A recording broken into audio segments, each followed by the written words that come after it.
আমি আল্লাহ রাব্বুল আলামিন রমজানকে সম্মান করার কারণে শেষ মুহূর্তে তাকে ঈমানের সাথে খাতেমা বিল খায়ের দান করেছি। তো যে অগ্নি পূজারক আল্লাহকে বিশ্বাস করে না, আল্লাহর ইবাদতের মধ্যে অন্য কাউকে শরীক করে, তার জন্য তো রোজা নাই। তো এখন সন্তানকে নিয়ে যখন বাজারের মধ্যে গেলেন, ওই সন্তান বাজারের মধ্যে মানুষের সামনে খাবার খাচ্ছি।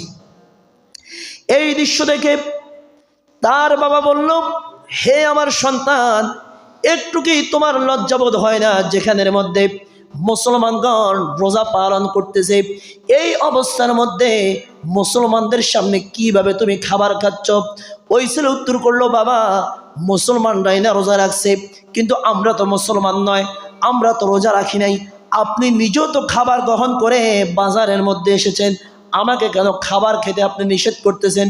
ওই ব্যক্তি বলে, আমি খাবার খেয়েছি বাড়ির মধ্যে গোপনে, কিন্তু মুসলমানদের সামনে প্রকাশ্যে দিনের বেলা খাবার গ্রহণ করি নাই। মুসলমানদের সামনে খাবার গ্রহণ করা এটা ঠিক না, এটা তাদের রমজানের পবিত্রতাকে নষ্ট করে দিবে। এই রকম কথা বলা ব্যক্তি তিনি যখন ইন্তেকাল করলেন, ওনার ইন্তেকালের পরে আল্লাহ রাব্বুল আলামিন একজন আল্লাহ পাকের বুজুর্গ বান্দাকে স্বপ্নের মাধ্যমে দেখালেন, ওই ব্যক্তি জান্নাতের মধ্যে অবস্থান করতেছে। সুবহানাল্লাহ বলে। ওই অগ্নি পূজারক ব্যক্তি রমজানকে সম্মানের কারণে কোথায় অবস্থান করতেছে? জান্নাতের মধ্যে।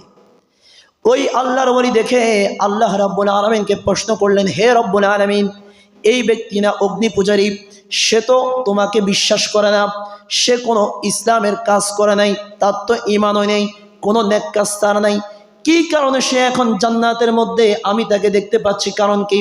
আল্লাহ রাব্বুল আলামিন জানিয়ে দিলেন, হে আমার বন্ধু শুনে রাখো, এই বান্দা যদিও অগ্নি পূজারী, যদিও অগ্নি পূজা করে, কিন্তু আমার রমজানকে সম্মান করে দিনের বেলা রমজানের পবিত্রতা রক্ষা করার জন্য অন্তত মুসলমান ইমানদার কোনো ব্যক্তির সামনে কোনো খাবার কখনো ভক্ষণ করতো না, এবং তার ছেলে একবার খাবার ভক্ষণ করেছে বলে তার ছেলের উপর সে রাগান্বিত হয়েছে এবং তার ছেলেকে নিষেধ করে দিয়েছে আর যাতে কখনো মুসলমানদের সামনে এভাবে দিনে দুপুরে খাবার না খায়।